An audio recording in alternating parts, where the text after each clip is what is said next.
और आज मैं इलाहाबाद विश्वविद्यालय में हूँ। ये जो आप गेट देख रहे हैं, छात्र संघ भवन गेट है। यहाँ पे बात करने के लिए मेरे साथ इस यूनिवर्सिटी के कुछ बच्चियाँ हैं, कुछ बच्चे हैं और छात्र संघ के नेता भी हैं। इनसे हम बात करेंगे कि इस यूनिवर्सिटी में किस प्रकार की व्यवस्थाएं हैं। मेरा नाम गोलू पासवान है। मैं तृतीय वर्ष का छात्र हूँ। अभी इस विश्वविद्यालय में पहले से कुछ लोग बता रहे हैं कि पहले जैसी व्यवस्थाएं नहीं हैं। क्या बदलाव आया है पहले से और अब में? बदलाव देखिए, जैसा कि क्या बोलते हैं, बदलाव तो सबसे पहले यही कह सकते हैं, जब हम लोग पढ़ते थे, जब हम लोग का समय था, जब हम लोग यूजी करते थे, यहाँ की फ़ीस 800 रुपये थी, 800 रुपये थी, 900 रुपये थी। इस समय पिछले 2 सालों से 400% फ़ीस वृद्धि हुई है, जो 800 से बढ़कर 4800 रुपये, 4600 रुपये तक हो गया है। एक गरीब परिवार का लड़का अगर उसको पढ़ना ही रहेगा, यहाँ आएगा, एक सरकारी संस्थान के नाते, अच्छा संस्थान के नाते लोग आते थे कि चलो इस इलाहाबाद विश्वविद्यालय में कम पैसे में हम लोग अपनी पढ़ाई कर लेंगे, तैयारी भी कर लेंगे। लेकिन यहाँ के कुलपति महोदया द्वारा लगातार 2 वर्षों से 400% की फीस वृद्धि करके आम छात्रों के ऊपर, उनके परिवारों के ऊपर बोझ, एक कहते हैं ना कि क्या बोलते हैं, आर्थिक बोझ की उत्पत्ति हो जाती है, तो आदमी पढ़ने और लिखने में थोड़ा सा असक्षम हो जाता है। क्या नाम है आपका? मेरा नाम गौरव गोंड है। मैं इलाहाबाद विश्वविद्यालय का छात्र हूँ और मैं यहाँ से छात्र राजनीति भी करता हूँ। आम छात्रों की लड़ाई लड़ते हैं। जैसे ये भी छात्र नेता ये भी हैं, बता रहे हैं कि फीस वृद्धि हो गई है और एक तरफ से सरकार कह रही है कि प्रोत्साहन दे रही है, बच्चों को समान एजुकेशन की बात कर रही है। तो ये बताए हैं कि शिक्षा जो है 400 गुना बढ़ गया है फीस, इस यूनिवर्सिटी का 400 गुना फीस बढ़ गया है। तो उसके बारे में आप क्या कहना चाहेंगे?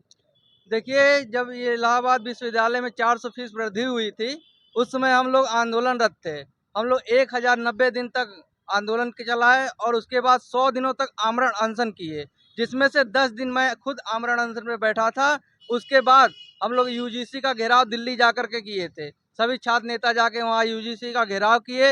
हमारी बात वहाँ भी नहीं सुनी गई। विश्वविद्यालय हमारे आंदोलन पे एक भी दिन नहीं आया। हमारे ऊपर लगातार मुकदमे करते गए।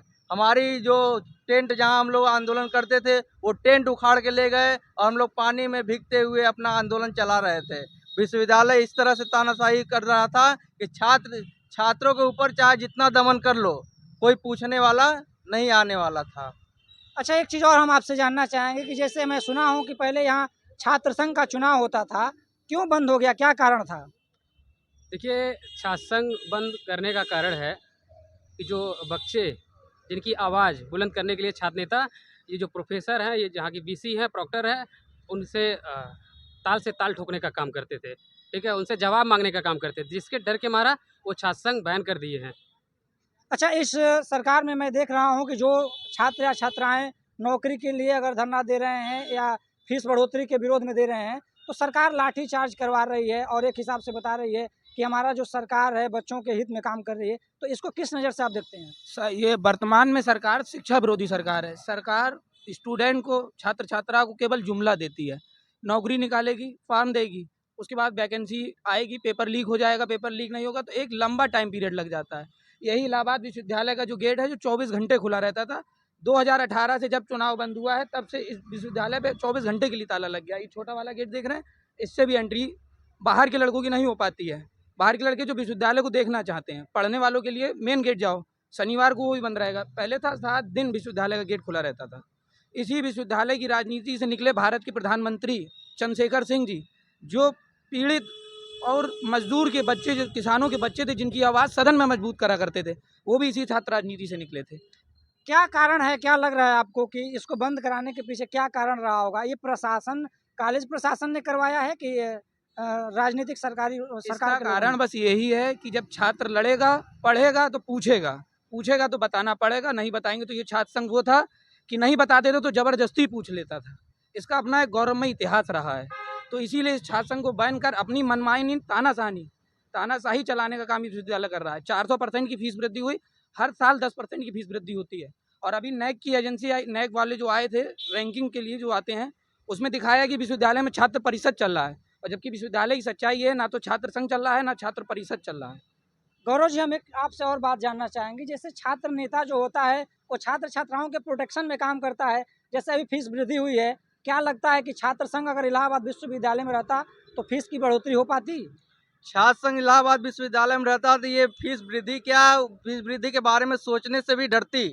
आज छात्र संघ बंद करके आज जो मनमाना करना रहता है कर लेती हैं। विश्वविद्यालय में फीस वृद्धि इस नाम पे हुई थी कि विश्वविद्यालय के सारे बच्चों को मूलभूत सुविधाएं नहीं मिल पा रही हैं। उस फीस वृद्धि से मूलभूत सुविधाओं को आज दे रहे हैं। लेकिन आप देखेंगे इससे पहले जो बच्चे 1,000 रुपया दे करके पढ़ते थे उनको सुविधाएं अच्छी मिलती थी। वो सुविधाएं वो मिलती थी जो आज फीस वृद्धि के बाद नहीं मिल पा रही है उनको। आप देखेंगे कैंपस के यूजी के छात्र जो हैं उनकी कक्षाएं चलती है FCI बिल्डिंग, वहाँ कभी महीने में एक बार झाड़ू नहीं लगता है, वहाँ पीने का साफ पानी नहीं है, वहाँ लिफ्ट लगी हुई है, लिफ्ट को बंद कर दिया गया है। जो बच्चे 875 रुपया देकर यहाँ पढ़ते थे 2021 से पहले जब फीस वृद्धि नहीं हुई थी तो उस समय ये सारी सुविधाएं उनको मिलती थी। लेकिन अब 4,000 फीस होने के बाद भी ये सुविधाएं सब बंद कर दी गई हैं। बताइए मुझे, जैसे छात्र जब भी छात्रों की आवाज़ उठाता है, छात्र संघ का अध्यक्ष हो या जो भी नेतृत्व करने आता है, तो उसमें फर्जी मुकदमे और गुंडा अराजकता क्यों बता रहे हैं लोग? ये सत्ता में बैठी सरकार छात्रों को और छात्र नेताओं को गुंडा इसलिए कहती है कि सिर्फ गुंडा का टैग देकर छात्र नेताओं को दबाया जा सकता है, छात्रों की आवाज़ दबाई जा सकती है।